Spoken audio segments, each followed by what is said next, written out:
So we must do two things, two great things together to encompass that enormous new view that lies before us, but to encompass it within the framework of science, to see it within the whole categorical framework of science, and to see that these two are not separate, but that they are wedded.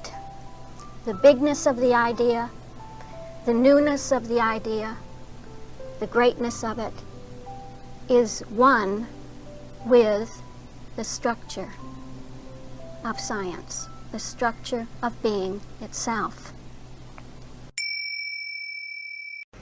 Now we know that in considering the system of the science of being, we have three great fundamental categories. First of all, we have the nature of God, the sevenfold nature of God. And then we must see that that nature is not just lying there, it is not just dormant and static or waiting for us to do something with it. It's not something that we can take up and use and utilize in the way that we want to make it work and operate and move and fix things and get this world turning on its axis, however wobbly. But actually, in being, in the nature of God is its own dynamic, its own operation, its own self-operative aspect of itself. So that being does not operate at our whim. It does not move and take orders and jump because we say, now I want the divine mind to do this for me, or to do that for me, or to make this happen in my universe. But within the divine nature itself, because that nature is infinite, there is nothing outside of it which can make it operate, which can make it work. But within itself is its own dynamic, its own operative nature. And this nature, this operative nature, we call the calculus. So whenever I speak about the calculus over these next 3 days, you'll know that I'm talking about the operative nature of the divine, of the infinite one. Then we would see that there is a third great category of being, and that follows quite naturally, because when you have the nature of God and you have it operating, you find very quickly that an operation implies a translation, a translatability, an operability, what we call a Christ sense, a Christ dynamic.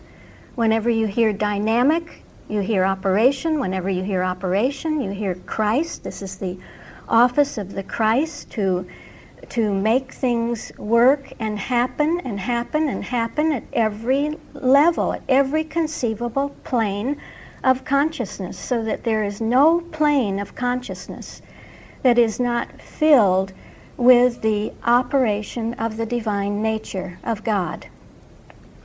So those three categories taken together comprise the whole, or they cover the whole of the infinite one in its most fundamental system and consequently in its science. So I've already indicated to you that there are levels. You see that there isn't just the divine level. There isn't just the level, say, of the infinite one itself, but there is a divine level, a level of divine science. We could actually take the model of being and see what our great overall framework is for anything that we consider in the science of being. No matter what we consider, we must remember that it is always the whole that we consider from a certain standpoint. And whatever we consider, it is within the model of being. It is within the model of being and never leaves the context of the whole model of being. It is never separate from any other aspect of being, but it is a specific reflection of every other aspect of being.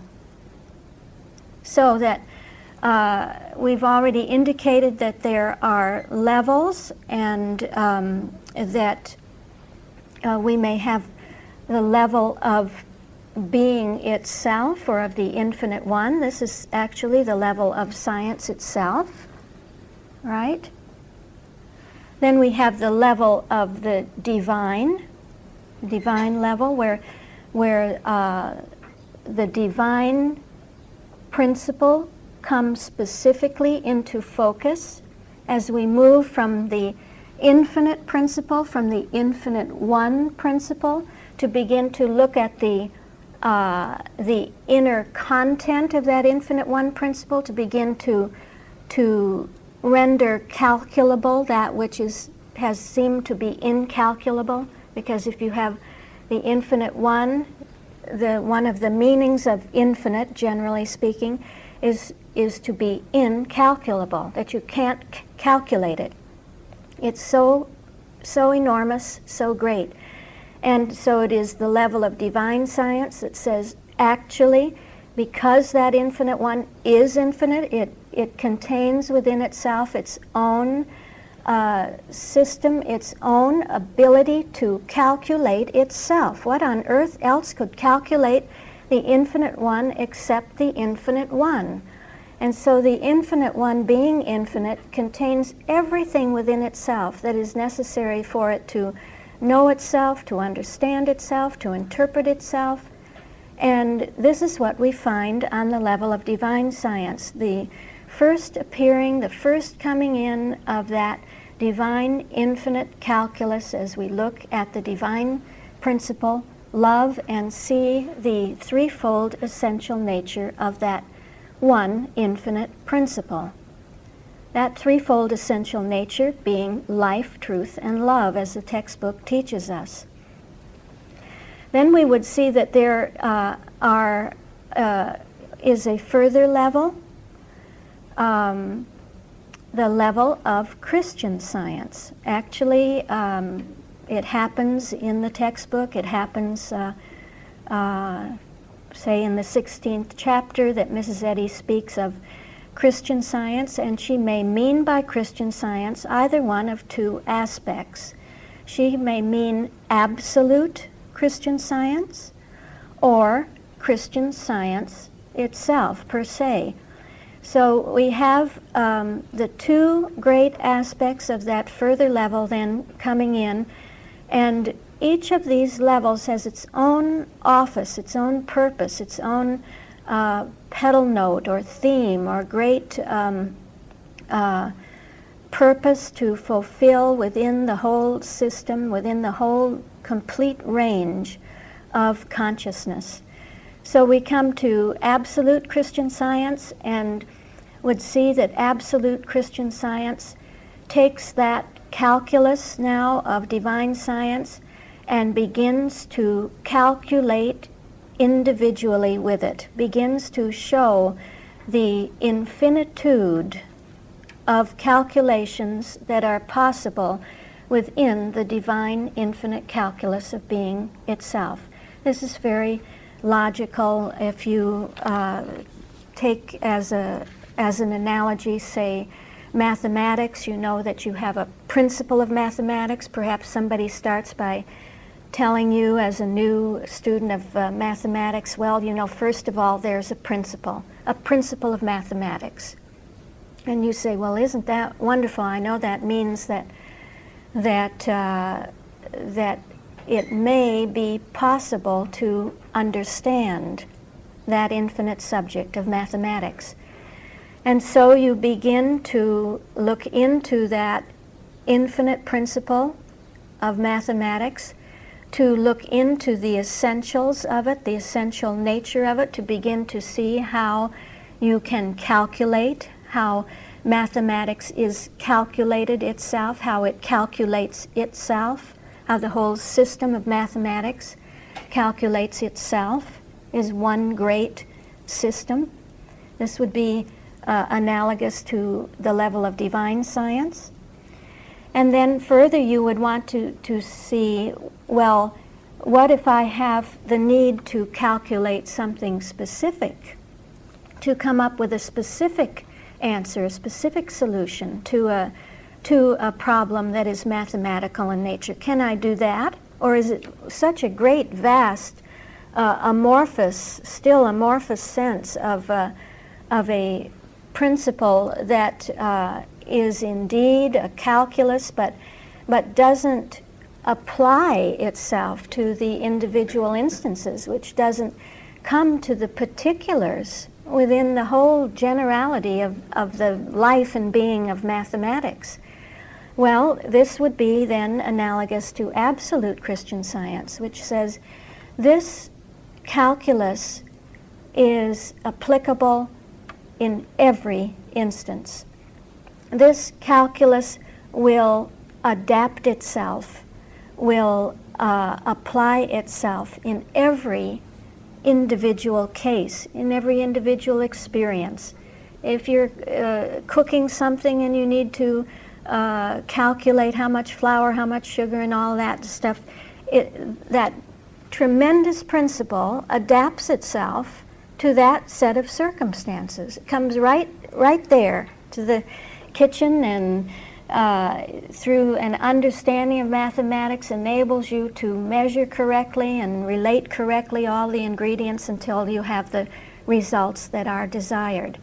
And so it is that that calculus enters into every aspect of being, into every aspect of our lives, and so it is a problem-solving calculus. It is, on the level of absolute Christian Science, a positive problem-solving calculus. It takes care of every positive calculation.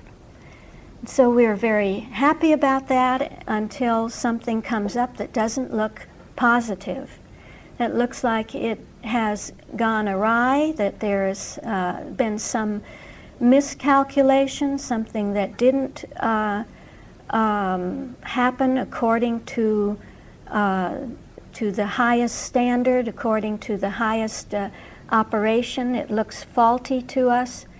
And in that case, we are not left in the lurch, but we have the level of Christian Science, which is the error-correcting level. The error